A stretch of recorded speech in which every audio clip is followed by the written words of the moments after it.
What's up, guys? This is Mike the Detroit Borg with a look at the Samsung Galaxy S3. Now this is coming to the US through all the major carriers including Verizon, AT&T, Sprint, T-Mobile, and US Cellular. And those models will be sporting 4G and slightly different specs. But what we have here is the unlocked international version. Although this version here has been packaged for the US, so it does include a US wall adapter. Now taking a look around the box, you can see it's pretty standard fare. It's just a white clamshell box, and on the bottom is our sensitive information, which we're going to protect here, and we can see that it is made in Korea. On the back we have all our vital specs, including the fact that this is the 16 gig model, although this is available in 32 gigs as well. This is also available in two colors, marble white or pebble blue, and AT&T will begin in the version that is red. Now looking at the specs here, we have an HSPA Plus phone which will work with AT&T's 4G network, which is their HSPA Plus network in the US. This of course also works with Edge. We have a quad-core 1.4 gigahertz processor. This is the Exynos processor. Now when it comes to the US carriers, it will be going from a quad-core 1.4 to a dual-core 1.5 gigahertz processor, but will gain 2 gigs of RAM over the 1 gig of RAM in this version. This of course is capable of recording 1080p video and playback, has a 4.8-inch Super AMOLED screen, an 8 megapixel autofocusing camera with a 1.9 megapixel front-facing camera. We also have a 2100 milliamp battery, which is good for about 10 hours of talk time. And of course we have all of our logos and branding. Now enough with the outside of the box, let's take a look at the inside. So inside is our marble white Samsung Galaxy S3 with a little tab here to lift it out. Set that aside for just a moment. Now you can see the cradle inside actually has cutouts for the buttons to fit in. Here underneath is all of our accessories, including the literature here. So we have a quick start guide. So we have a quick start guide. We have it in Spanish, and we have a little flyer here again in Spanish. Also inside the box is our standard North American power adapter here, wrapped in plastic. Now with all the plastic off, we have this shiny black plastic Samsung wall adapter, which allows you to connect a USB cable to charge it. Speaking of the USB connector, here is the cable. Again, this is a micro USB connector to standard USB connector, USB 2.0. You can use this to charge or add data to your phone. We also have ear tips for the in-ear headphones, and the in-ear headphones are tucked right in here. So you can see Samsung branded in-ear headphones white. And you can see we have a remote control here with a microphone here. So you have a stop, play, answer, whatever button, and a volume up and down button. And we also have our Samsung 2100 milliamp battery, which contains the NFC technology. Now onto the phone itself, wrapped in plastic. Of course, the front has the Galaxy S3 branding, Super HD AMOLED display, Android quad-core CPU, Bluetooth, and NFC. Now let's go ahead and peel the plastic off, and on the back you can see it's just telling us how to remove the back cover to install the battery. So let's peel this off. We're just going to lift up the sides, peel this off. And now for the front, we have a little tab here. Now with the battery installed, let's take a look around the hardware. So we have our 8 megapixel autofocusing camera, which is capable of recording 1080p video. We also have our speaker and LED flash, Samsung branding on the center. We have our headphone jack at the top, along with a thumbnail for popping off the back panel, which we'll do in just a minute. We have a noise cancellation microphone at the top. Along the side, we have our sleep-wake power button. Along the bottom, we have another microphone. We also have a micro HDMI, or I'm sorry, micro USB connector, which also allows you to connect micro HDMI to connect this to a television or high-def television. Along the side, we have a volume rocker, and on the front, we have that 1.9 megapixel front-facing camera, as well as an ambient light sensor, a proximity sensor, and that earpiece. Now the camera here, it does keep track of your eye movements, so this will prevent the display from going to sleep. This is a Samsung exclusive. At the bottom we have a home button along with some hidden controls here for Android, which we'll take a look at once we boot up the device. Also hidden is an LED indicator which will light up once you have a notice. Now let's just peel off the back panel to take a look inside. So here you have our 2100 milliamp battery installed. Down here is our micro SIM card slot, so this is where you install your SIM. Now this is the same SIM also used in the iPhone 4, 4S, and the iPad, so that's the small SIM. We also have a micro SD card slot, so you can upgrade storage up to 32 gigs additional. Now the back cover, of course, is flimsy looking plastic, but once it's on the phone it feels pretty solid. Now next up, let's go ahead and boot up the device for the first time.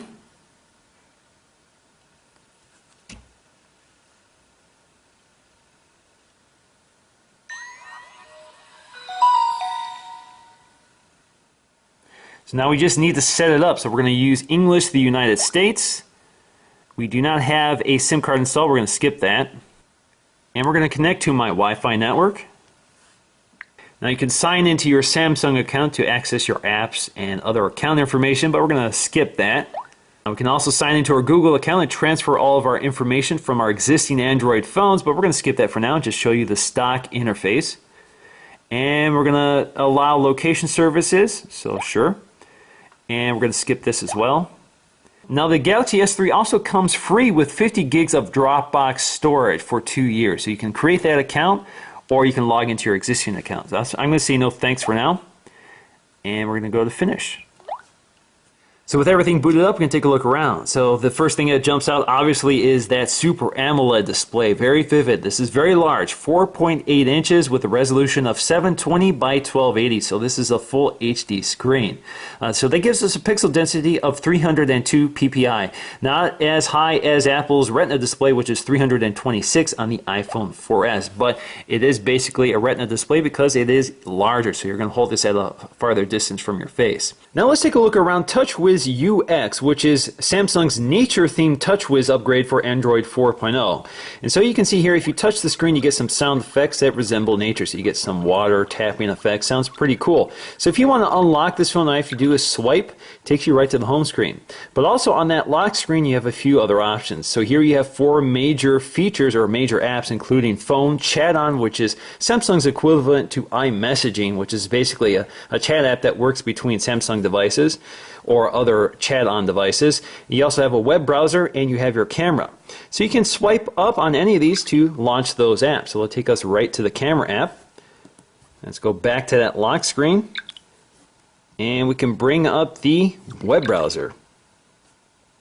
So it's pretty fast, it works pretty quickly. Now if you have S-Voice enabled, you can also do this. Hi Galaxy.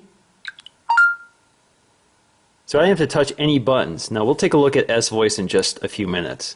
Another neat feature on the home screen are notices which appear in these little bubbles. So this is a text message, and of course you can get notifications in the upper tray up here, or you can get them in these little badges. So if you just want to access them quickly, just swipe and it'll take you right to them.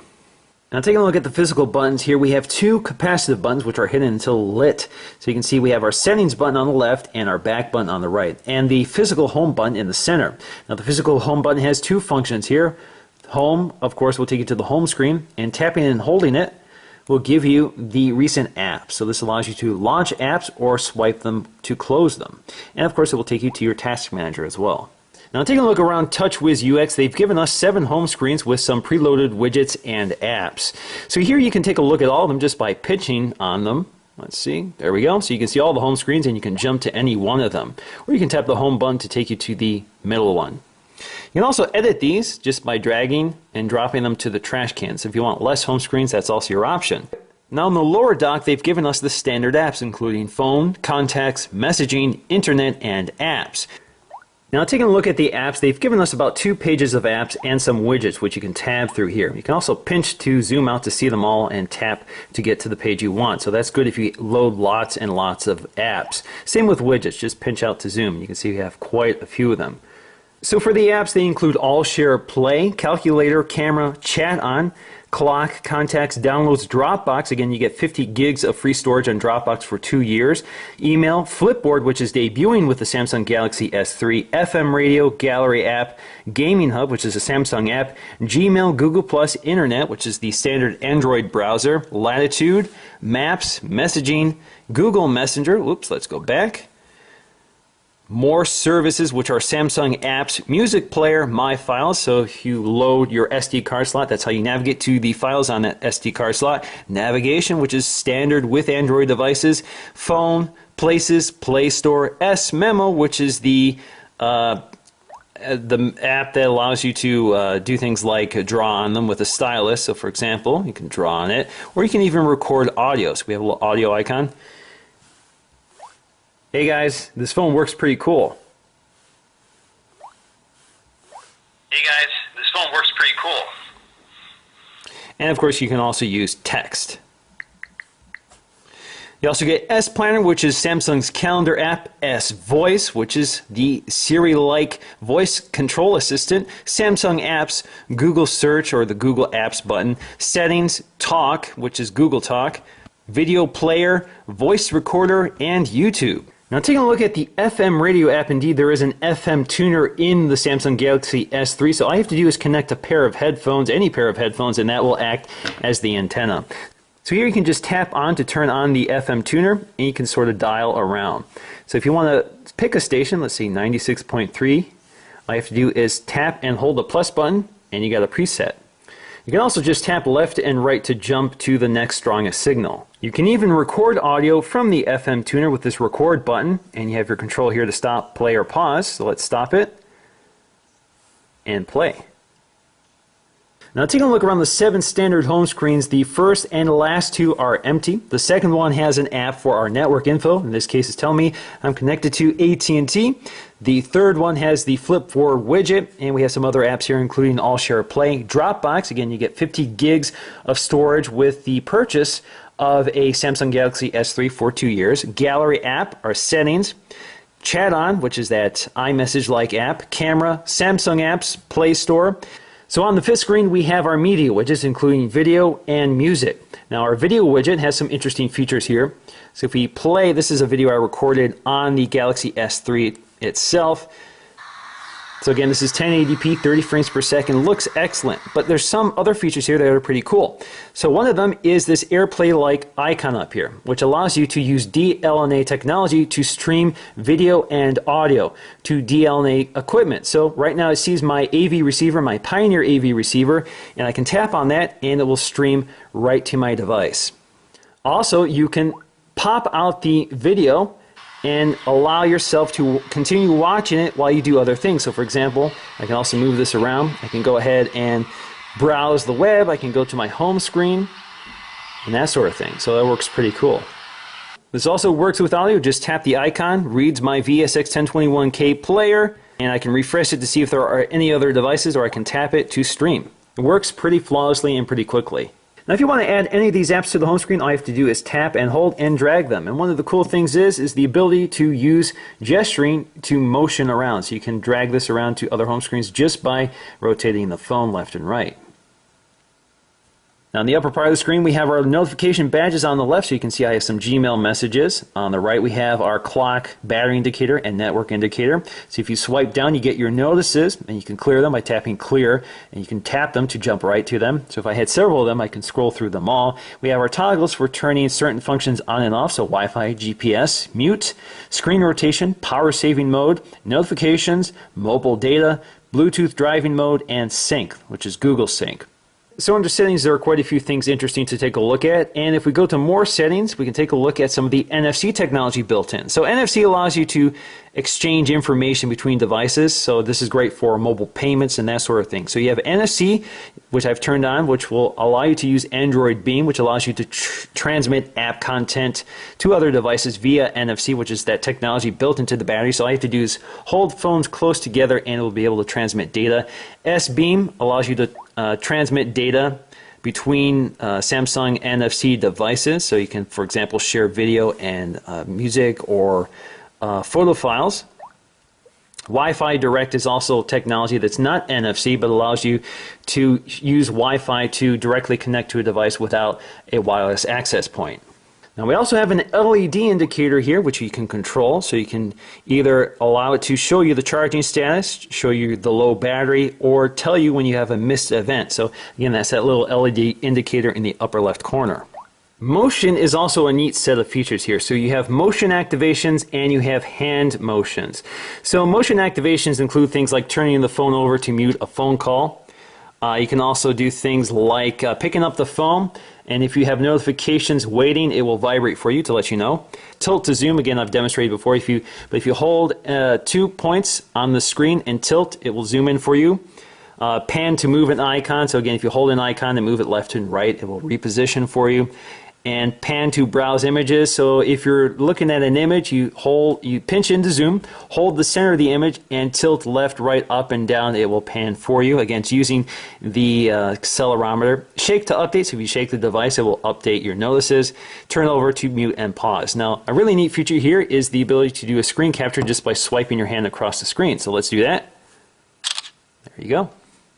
Now the hallmark feature for the S3 is S-Voice, which is basically a Siri competitor. Now in order to invoke S-Voice, you can either tap on the app or double tap the home button. What's the weather like today? Partly sunny and nice today. The current temperature is 83 degrees. Make an appointment to watch the WWDC conference this Monday at 1 p.m. Here are the conflicts. Okay, here's your appointment. Would you like me to save it to your calendar? Yes. Great, I'm saving this appointment now. Okay, I saved it to your calendar. Now instead of pressing that button, you can also say, "Hi Galaxy." Post to Twitter. What would you like to say? Hello from my Samsung Galaxy S3, period. Say update, cancel, or speak something new. Cancel. Okay, cancelled. Now there are a few things you can't do like you can do with Siri, such as email, but you can set things like appointments, you can call, you can play music, you can do web searches, you can even ask questions like, when was the United States founded?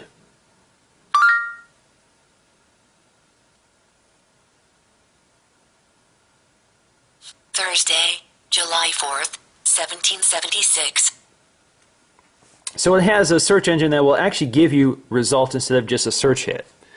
You can also do math. What's 235 plus 86?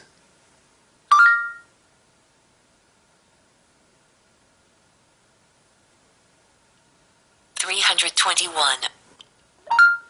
How many calories in a bagel? Here is the answer to your question. So we got Wolfram Alpha search results. And you can do other things like turn Bluetooth off. Bluetooth off. And you can also turn Wi-Fi off, but of course, S-Voice will not work if you do that. Launch YouTube. Opening YouTube.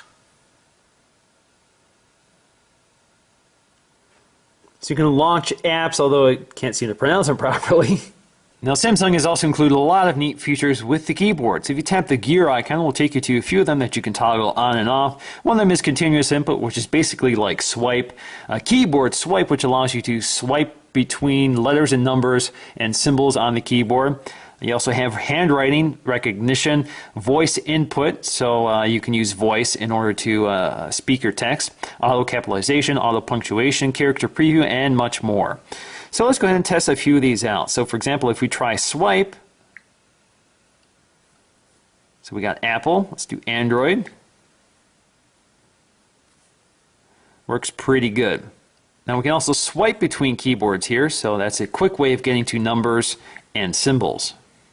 Now the key to the left of the spacebar has several functions, so if you tap and hold it, it will allow you to select between them. So either you have your microphone, you have your handwriting tool, you have the paste tool, or you have your settings tool. So for example, if you go to our microphone here, we can talk. Hello, Samsung Galaxy S3, period. How do you feel? Question mark. We can also do the handwriting tool.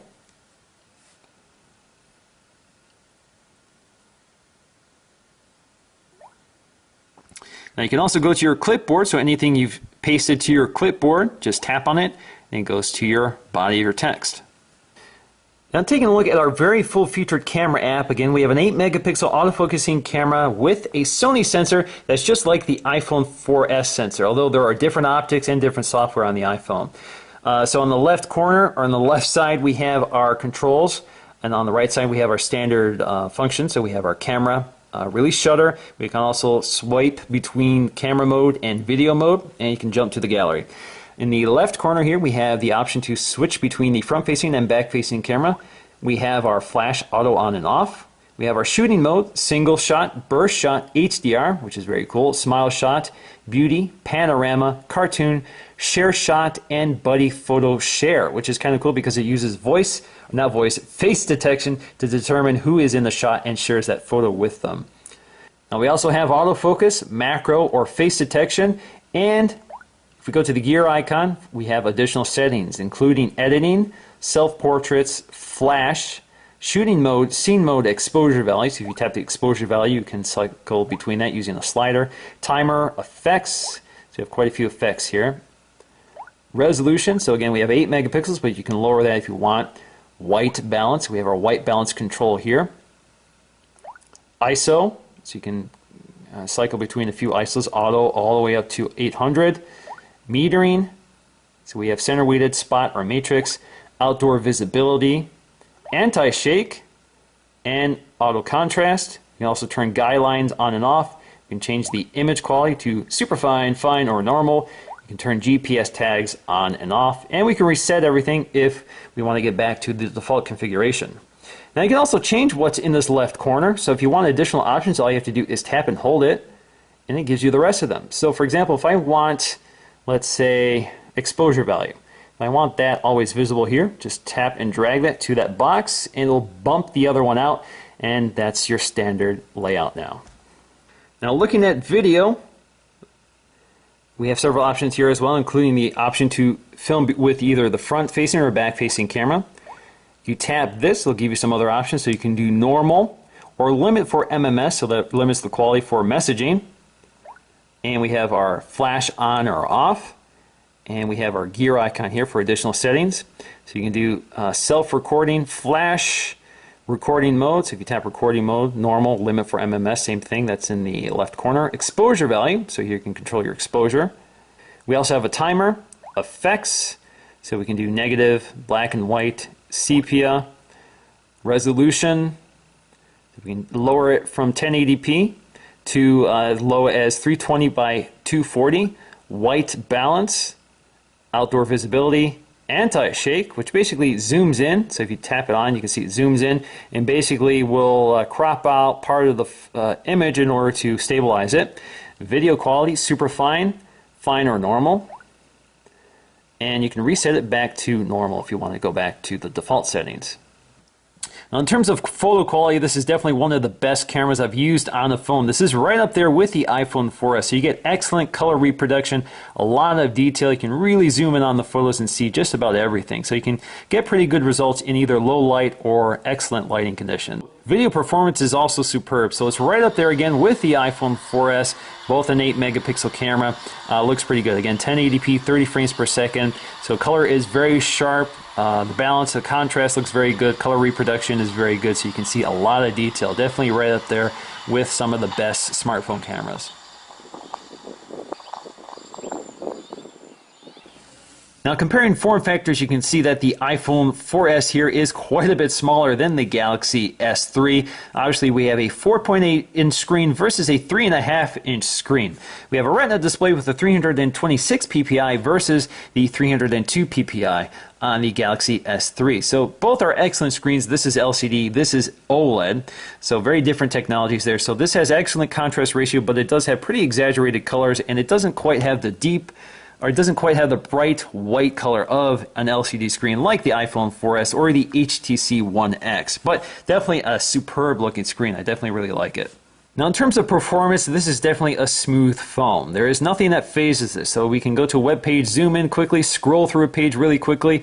We can zoom out and pan through several pages. The UI itself is smooth, so we can swipe between pages, launch apps, launch widgets. Everything is very smooth and quick. That quad-core Exynos processor is definitely a powerhouse in this device. It can really keep up with Android. The other thing is this excellent screen. So we have a 720 by 1280 AMOLED screen. So you get all the benefits of AMOLED. So you get that bright, vivid color with a deep contrast. There's some drawbacks to AMOLED. It doesn't quite have the bright whites of an LCD screen like the iPhone 4S or the HTC One X, but you get all the benefits. So definitely is a trade-off, but it looks superb, and you get excellent off-axis viewing. This is definitely one of the best looking displays I've ever used. I'm definitely a big fan of it. Our pixel density is 306 ppi. It's not quite up to the iPhone's 326 ppi, but because this screen is so much larger at 4.8 inches versus 3.5 inches, you're going to be holding this from a greater distance. So it's going to be Retina display no matter what you do. So quality is definitely good, and that makes text look superb. So you can really zoom in on here and see very small text render quite well. So even though you're probably not going to read with the device this close to your level, you can still read it. And of course you can zoom in to look a little better. But you can see that you can get quite a bit of detail out of the screen. Now we also have that 8 megapixel camera, which also shoots superb stills and video, 1080p video with stabilization and many other features. We also have S-Voice, which actually works very good. It's very similar to Siri. The performance is pretty quick and does some things that Siri doesn't do, like launch apps and interact with other apps. So right now it's actually a pretty promising technology. And combine this with a very thin and lightweight form factor, and you have a phone that's definitely top of the crop. Now there is one complaint I have, but that's the complaint I have about all large phones, and that's the fact that they're not very one-handed. So you can't really hold this securely in one hand and still be able to access it all. So you kind of have to scooch the phone down in order to access all parts of it. So that's a drawback of all large phones. But certainly that large screen is definitely nice to have. So that's going to do for me, guys. Thanks for watching, and I'll see you again in the next video.